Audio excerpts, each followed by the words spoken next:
One aspect when we're talking about visual evidence, and for example, if we're talking about a speaker, right? Speaker goes on the stage, could be five people in the audience, could be 10,000 people in the audience. The thought that most speakers have is we need that wide shot that showcases them on that stage with those IMAGs in the background and the audience in the room, and they're this tiny little peanut, and That's a that's all good they thing. need, right? Yeah, but not all we need. No, That's that one is the component. right. That is the prerequisite. That is not the objective. Because on top of that photo, while that speaker is on stage, there also needs to be an accumulation of images from all vantage points throughout that entire space. Wide shots, medium shots, close ups, showing the passion, the care, the conviction, the expertise that the speaker has while delivering his or her message of transformation, right? So we have that stuff during. But the real gap that most experts have that present publicly on a stage is the stuff that happens before their foot hits that stage and the moment it leaves it. You have to see the before and after.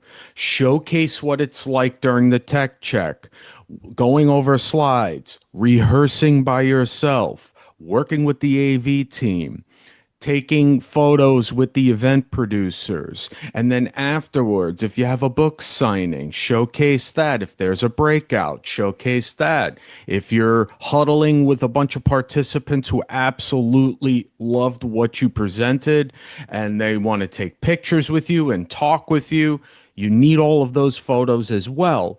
Because when it comes to showcasing how you provide an experience, not just for the event organizer, but also the participants in the room, it gives a sense that you're a team player, that you care about the work that you do, and that you are someone that can be trusted to be on that person's stage. And that's what Yep. helps the qualifying process with decision makers, because in a lot of cases, Terry, most of these conversations are happening behind closed doors when the speaker isn't even involved. Therefore, That's they right. need an advocate.